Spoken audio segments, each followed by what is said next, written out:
de Justicia de la Nación, su historia, una historia de 30 años que está bañada de actos de corrupción, de actos incomprensibles, la corte sedillista, digo yo, pero tenemos al doctor Isaac de Paz, un constitucionalista que hace mucho, desde antes de las elecciones, no lo había saludado para darle un abrazote y sabe que su amigo soy desde hace mucho y su seguidor. Doctor, ¿cómo estás? Amigo, paisano y mi admirado maestro del periodismo documentado Paco Cruz, pues muy bien, ando por acá por los rumbos y bueno, muy contento. Estoy empezando mi año sabático, así que con mucho gusto me uno a la transmisión, a la audiencia de Sin Censura y por supuesto, pues bien aquí también viendo el fin de una era de 3 décadas de la Suprema Corte sedillista, como bien dices, Paco. Así, la corte sedillista. Doctor, dime una cosa, ¿qué balance harías tú no solo de Norma Lucía Piña Hernández, que dijo ayer que los juzgará la historia? Él no lo dijo en esas palabras, pero que los juzgará la historia. Pero yo digo, ya los juzgamos en 2024, los juzgamos el 1 de junio pasado, cuando hubo elecciones. ¿Qué más quieren saber de nosotros? ¿Y qué haces tú, que eres un constitucionalista? Conoces todo el desastre que se hizo desde que en enero de 1995 Ernesto Zedillo reformó esa Suprema Corte, doctor. Mira, Paco, voy a hacer un comentario un poco histórico antes de hacer el balance final de esta Suprema Corte en particular. En general, Paco, la abogacía en México siempre ha respondido a sus propios intereses y a los intereses del poder corporativo, en general. O sea, las grandes élites, los grandes despachos, siempre se han servido del poder legislativo, del poder ejecutivo y recientemente del poder judicial. Entonces, también debiera esto ser una autocrítica a el ejercicio del derecho en México. Y muy pocas candidaturas hablamos de eso en su momento, pero en los últimos 30 años, este nuevo poder judicial que se conformó, esta nueva Suprema Corte, pecó o traía ese pecado original de querer quedar bien con el poder. Y Zedillo y el Poder Legislativo fueron muy inteligentes en modernizar el Poder Judicial, porque ciertamente mejoró muchísimo la infraestructura, mejoraron ciertos procesos, o sea, supieron darles lo que querían a las élites también que gobernaron el Poder Judicial. Y vimos un Poder Judicial en esos 30 años, las cúpulas totalmente politizadas. O sea, la corte que puso Zedillo era una corte totalmente politizada. Él, de un grupo de 50, digamos, 50 personas que tuvo en su escritorio para escoger, pues escogió a las 11 que le parecieron mejor. Entre otros, algunos de carrera judicial, otros propiamente políticos. Pero a lo largo de esos 30 años, el Poder Ejecutivo fue poniendo a sus alfiles jurídicos. O sea, todos los que llegaron a la Corte llegaron por un vínculo directo con el Poder Ejecutivo, con el PRIAN. Llámese después Vicente Fox, llámese Felipe Calderón, llámese Peña Nieto, y también, ¿por qué no decirlo? Llámese López Obrador, ¿no? Porque las 3 personas que puso también tenían vínculos directos con él. Ese mecanismo cambió, Paco, pero ya haciendo un balance concreto de esta corte en particular, de la de 2018 a 2024, es una corte que yo, siendo como estudioso del desarrollo de la Suprema Corte, vi que llegó a una edad, la Corte, digamos, en términos como de una metáfora, en términos de una persona, llegó a una edad más o menos entre su adolescencia y su adultez, en que se había separado de alguna manera del poder político, pero no tuvimos en cuenta, y muchos quizás no vimos también, cómo el poder corporativo ya había metido las manos en el Poder Judicial y en la Suprema Corte, en los últimos 15 años por lo menos. Entonces, esa intromisión de ambos poderes y ese intento de separarse de la Suprema Corte del poder político, particularmente cuando llega un poder político que ya no es del color de antaño, pues generó esta ruptura. Ya lo dijo por ahí en algún comunicado la ministra Lenia Batres, o sea, la ministra Norma Lucía Piña Hernández, la última presidenta de la Corte, de esta Corte, le apostó como a la ruptura institucional. Y creo que yo hubiese preferido una Corte de hace 10 años que tenía buena comunicación política, que tenía, digamos, cierto respeto por el Poder Ejecutivo y Legislativo, y no una Corte rebelde que en su rebeldía se ensimismó y, y no logró más que, como tú ya bien lo mencionaste, que el pueblo en las urnas los juzgó y en el proceso, me refiero a las urnas de 2024, no a estas urnas del 1 de junio, sino a las del año pasado, porque ahí es en donde se apoya la reforma judicial, la reforma constitucional para provocar el cambio constitucional. Entonces, está terminando mal la Suprema Corte en cuanto a ese distanciamiento institucional con los otros poderes, mal en cuanto a su distanciamiento del pueblo, incluso mal en cuanto a su fragmentación al interior. Ahí me dio también cierta tristeza, porque bien que mal hay que tenerle respeto a la gente. Ministros y ministras, en la última reunión nacional de magistraturas, juzgados federales, estaba semivacío el auditorio, creo que había 20 personas, 25, y eso refleja que también hay una serie de grupúsculos al interior del Poder Judicial muy enemistados entre sí, y a pesar de que los ministros y ministras, por lo menos la mayoría, les hicieron caso, al final los dejaron solos. O sea, a estos ministros y ministras, sus huestes los dejaron solos. Incluso hay algunos que los acusan de traidores. O sea, no quedaron bien con nadie. Es lo que quiero decir. No quedaron bien con nadie. Ni con el pueblo, ni con los poderes, ni con su propia gente. ¿Por qué? Bueno, volviendo al comentario inicial, porque la abogacía también en este país ha sido muy corrupta. La abogacía, cuando no respondes a sus intereses, no te agradece nada. En general, hay muy buenas abogadas, muy buenos abogados, muy comprometidas, muy comprometidos con los derechos humanos, con las causas sociales, pero el grueso no es así. Tan es así que la mayoría de las barras, la mayoría de asociaciones estuvieron en contra de la reforma judicial. El 90% me atrevo a decir que estuvo en contra, muy en contra. Entonces, Paco, ese es el balance. Esperemos que esta nueva corte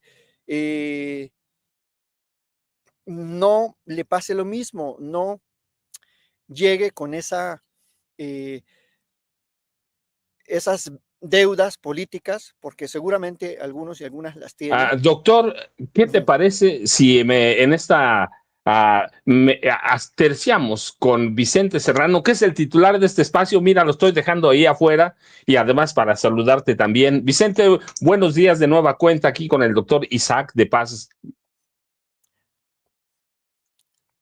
No te escuchamos, Vicente. Un abrazo, Paco, y saludos al doctor Isaac de Paz González, a quien respeto, admiro. Se le estima, doctor, ya sabe. Y no hables muy fuerte, doctor. No hables muy fuerte, Paco, porque luego se siente Ciro Gómez Leiva.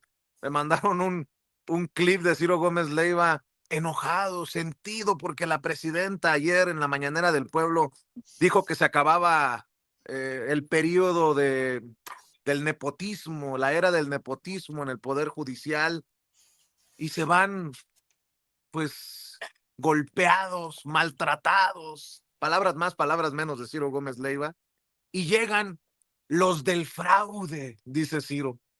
Ya entendí por dónde viene la narrativa de estos que le juegan a la oposición en los medios de comunicación. Van a querer deslegitimar el proceso y bueno, a pesar, querido Isaac, que tú tengas tus propias luchas legales luego del proceso en el que tú formaste parte, pues yo creo que es una locura querer desacreditar a los que llegan, porque serán los que lleven las riendas de este poder judicial para transformar, para sanearlo, Isaac, ¿estarás de acuerdo? Sí, sí, Vicente, yo creo que más allá de las fobias o filias, llegan con un, todos, o sea, la nueva corte, pero también los nuevos juzgados, o sea, los nuevos titulares de juzgados federales, los nuevos titulares de tribunales colegiados. Y, ojo, los 5 perfiles que yo no he escuchado, ustedes no sé si han escuchado, coméntenme quiénes serán, quiénes están barajando, las 5 personas que integrarán el nuevo órgano de administración judicial. Ellos tendrán en sus hombros el gran reto de empezar el saneamiento del Poder Judicial Federal, de acabar con el nepotismo, de acabar con los nombramientos cruzados, de verdad generar esa equidad al interior del Poder Judicial con la gente bien preparada, reorganizar la carrera judicial. Creo que es un gran reto. Yo no quisiera ser tan optimista, perdón, tan iluso de pensar que ya a partir del 1 de septiembre todo va a cambiar porque esto es todo un poder, o sea, es todo un poder que ha sido intocado y que habrá que empezar a trabajar diario en todos los aspectos para que la reforma se convierta en realidad. Se ha dado un paso importante, que es la elección, que es la nueva integración, pero queda un trayecto todavía mucho más importante desde mi punto de vista, porque este nuevo órgano de la administración judicial es el que de verdad pondrá orden territorial en la jurisdicción federal nacional y ese es el orden que el justiciable común, o sea, las personas comunes, necesitamos, ¿no? Que cuando vamos a un juzgado haya la infraestructura, haya tinta para las copiadoras, porque hay algunos juzgados que sobre todo este año no tenían infraestructura para trabajar, bajo el sofisma de que no hubo apoyo por el Congreso, de que les redujeron el presupuesto, etcétera. Y creo que ahí está el gran reto, en acercar la justicia ordinaria federal al pueblo. Y por supuesto, la Suprema Corte tendrá sus propios retos, pero yo creo que habría que ser cautelosos, ¿no? O sea, no, yo no quisiera que nos pasara como en el 2018 que dijimos, ya se acabó la corrupción, ya así de decreto, y resulta que todavía hay bastante corrupción, ¿no? Entonces, creo que sí tienen que ser esas luchas, esa organización muy bien planteada por gente que conozca el Poder Judicial, que conozca la trayectoria de estos 30 años de los que hablamos hace unos minutos con Paco, y que podamos dar ese giro hacia un poder más eficiente, más cercano, menos burocrático, menos legalista, más constitucionalista, más de principios. Y yo creo que es la sociedad tenemos que estar muy vigilante al respecto, Vicente, Paco, en esos dos aspectos. Oye, por cierto, Paco, déjame preguntarle al usted que lleva ahorita las riendas de la transmisión, al doctor Isaac de Paz González, ¿en qué quedó lo tuyo, Isaac? Bueno, es un decir lo tuyo, porque tú pones la cara, tú sigues con un proceso legal y en estos días en los que dicen adiós en la Suprema, hoy eh, se debate también en el Tribunal Electoral del Poder Judicial de la Federación otra intentona de echar abajo la elección de ministros, ministras, de magistrados, magistradas, jueces y juezas. No sé hasta qué extensión lo pida Reyes Rodríguez Mondragón. ¿En qué quedó lo tuyo, Isaac? Bueno, es que yo soy el artífice de alguna manera de esa intentona, Vicente, porque de los 49, quizás, perdón, de los 53, 54 candidaturas que perdimos, 4 iniciamos una serie de procedimientos, en particular yo inicié un procedimiento eh, en donde alegaba, mi alegato central era en cómo se sobregiraron de votaciones en el estado de Chiapas, particularmente. Los resultados fueron notoriamente dispares. En Chiapas, gente pues totalmente desconocida desde mi punto de vista, tuvo unas votaciones, unos números de votos sumamente altos, y también denuncié lo que la gente me hizo llegar, o sea, mucha gente del pueblo me hizo llegar acordeones físicos y yo lo denuncié en el INE.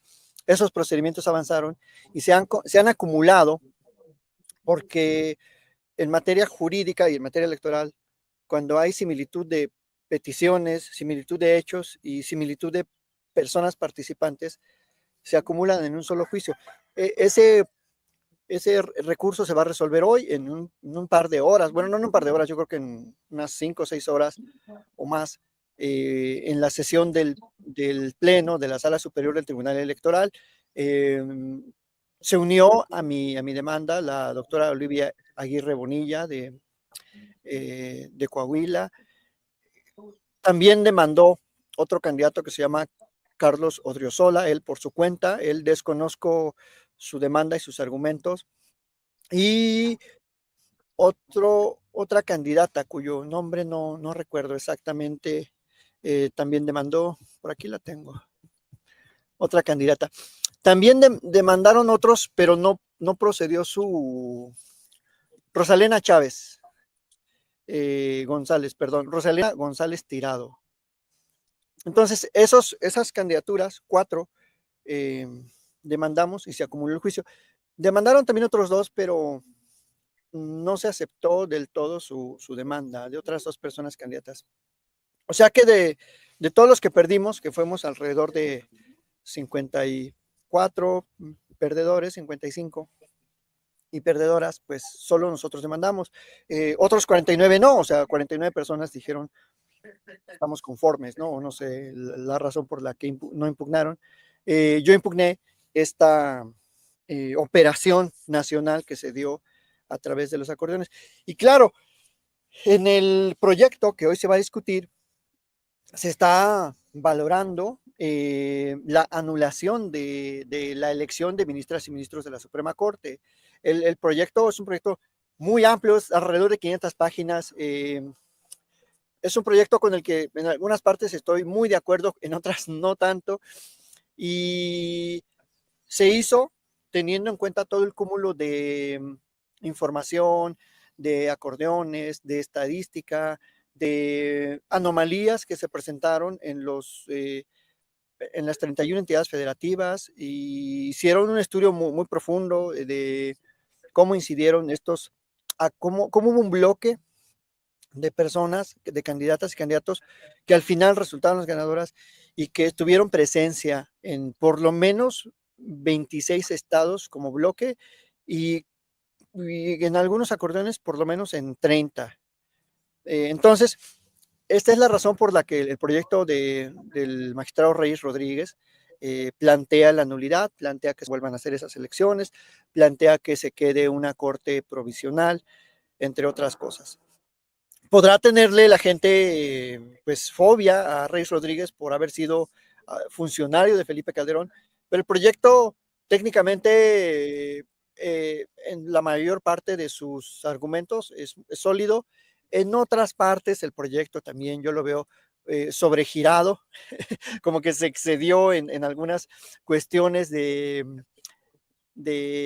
todo de hipótesis, de querer relacionar una cosa con otra, pero es un proyecto que seguramente no va a alcanzar la mayoría. O sea, no creo que la mayoría de la sala, las 5 magistraturas, anulen la elección judicial. Creo que va a quedar, y te lo puedo decir así, o sea, Reyes va a votar a favor de su proyecto, Yanino Talora quizás vote también a favor de su proyecto, pero la magistrada presidenta, que es la de la izquierda, no va a votar a favor, va a votar en contra. Quizás también Felipe de la Mata Pizaña va a votar en contra. Y el magistrado Fuentes Barrera, por cierto, paisano de Paco y mío, va a votar también en contra. Entonces va a quedar 3-2, no va a alcanzar la mayoría. O quizás hasta dejen solo a Reyes, ¿no? Puede quedar 1-4. Entonces, creo que no va a alcanzar la mayoría del proyecto. Esa es meramente una creencia mía, sustentada en algunas cuestiones que no vale la pena mencionar, pero creo que es un yo lo vería más bien, Vicente, el proyecto. En lo personal, yo quería dejar constancia, Vicente, como candidato, ex candidato, perdón, de las anomalías que a mí me parecieron insostenibles y que yo, como abogado en principio, y como abogado constitucionalista, y como participante, y además como ciudadano, yo no puedo dejar pasar por alto. Si yo dije que quería ser ministro para defender la Constitución, la voy a defender hasta sus últimas consecuencias, Vicente. Y como yo no tengo con quién quedar bien ni con quién quedar mal, pues tengo la suficiente independencia para no consultar a nadie, para no aspirar a ningún cargo, para no tener miedo de que, ay, ¿qué van a decir? Si demandas, no demandes, ya quédate callado y mejor ya prepárate para otra cosa. No, yo tengo la independencia, la suficiente, pues también capacidad jurídica para implementar este tipo de demandas, tengo la autonomía necesaria, la profundidad técnica, el conocimiento para hacerlo y sobre todo la voluntad, ¿no? Porque quizás muchas personas otras lo tienen y no lo hicieron. De las 49 personas que perdieron, pues no lo hicieron. Entonces, quería hacerlo por esa convicción personal, ¿no? De decir, bueno, yo no me puedo quedar callado ante esto. Y esa es una gran lección que podemos aprender. La otra no es para mí, la otra es en general una constancia de que se puede hacer mejor la elección judicial, de que los poderes políticos no deben interferir, de que los grupos de poder al interior de la izquierda se deben abstener en cuanto a elecciones judiciales, de que no se deben, porque está prohibido legalmente, constitucionalmente, y porque además es muy inmoral, que la Secretaría del Bienestar mueva gente, que incentive el voto a través de sus bases de datos, que las gubernaturas incentiven el voto, que muevan gente el día de la elección, que hagan operaciones de esa naturaleza. Creo que la izquierda, en particular la 4T en México, se está emborrachando de poder, se está emborrachando de poder. Y lo digo con todo respeto para el movimiento de la 4T. Y no se están dando cuenta, están ensimismados. Y la elección judicial es uno de los indicadores negativos que pueden llevar a la izquierda a ensimismarse más, entre otros, pero particularmente este. Entonces, llegar, cabrón. creo que es una lección que se puede mejorar, que se debe aprender desde dentro y que no vuelva a suceder este tipo de operaciones. Que Qué dejen bueno que lo estás aclarando, qué bueno que lo estás aclarando y lo estás hablando así abiertamente, Isaac, porque no es intentar tirar la elección, es que las próximas sean mejores procesos. Y yo sé que también has de estar preparado para las consecuencias de tu congruencia, ¿no? O sea, yo veo mucha gente que te está tirando hasta con la cubeta, hay gente que te respalda por esa congruencia y yo veo, pues, los que te conocemos, una intención de señalar que esto no estuvo al 100% aseado, por decirlo de alguna manera, y que hay cosas que se tienen que mejorar. Y tú como un hombre de leyes, pues yo creo que no podíamos esperar menos de ti. Y estoy seguro que incluso la presidenta Claudia Sheinbaum reconocería la valentía porque vas contracorriente. Porque si te quedas callado, mal, te van a criticar. Y si no te quedas callado, también mal, porque estás dejando que tus ambiciones personales vayan por encima de las necesidades de la nación. Sí, necesitamos sanear el Poder Judicial, pero hay que en los próximos procesos hacerlos de mejor manera.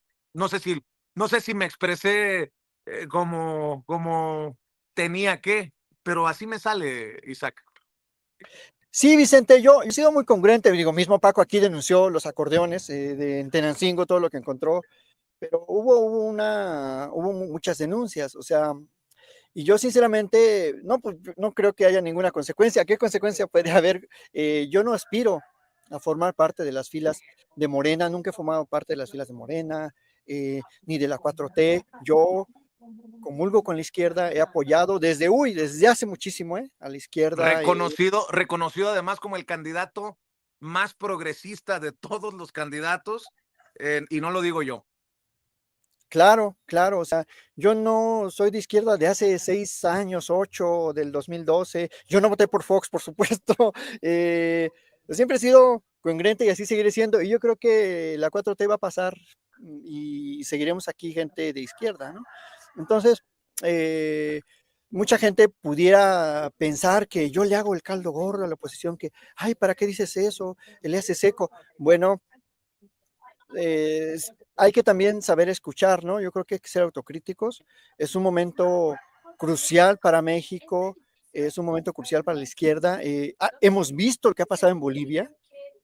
Por esos pleitos al interior de un movimiento se fue al caño y creo que puede pasar en México. Entonces hay que estar conscientes de que si la izquierda quiere seguir gobernando, tienen que hacerlo con las reglas del juego, sin ambiciones, con equidad y con perfiles plurales. Entonces, esa es la intención, Vicente, de mi conformidad además es legal, o sea, no estoy haciendo nada que no esté dentro del marco constitucional.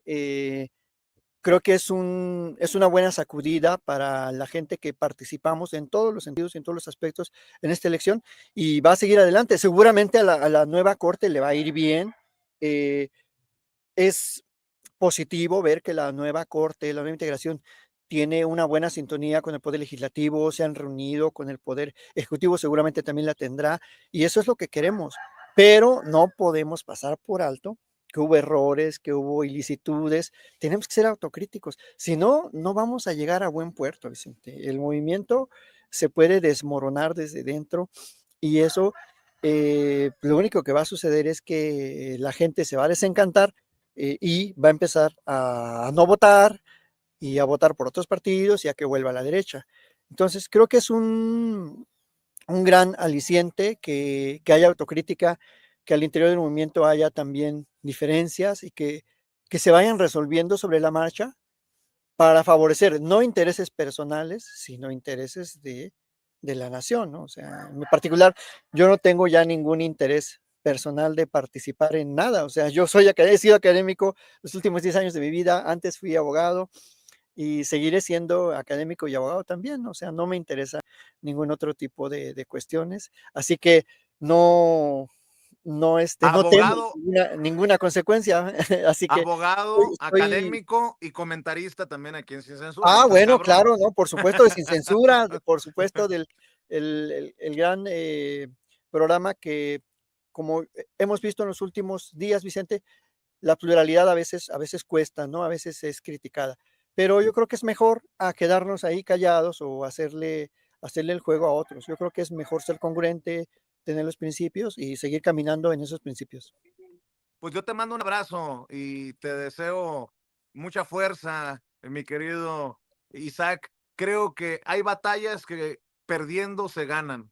No sé si estoy diciendo una locura, pero tú adelantas que esta batalla, por tu congruencia, se va a perder. O sea, tú la vas a perder, pero gana México, porque precisamente lo que provocas es ese proceso de autocrítica tan necesaria. Yo así lo veo, así lo siento, y yo te mando un abrazo y te deseo éxito en lo que traes ahí, en proyectos, me imagino que en la universidad, y pues ya sabes que aquí hay un espacio siempre para ti, Isaac.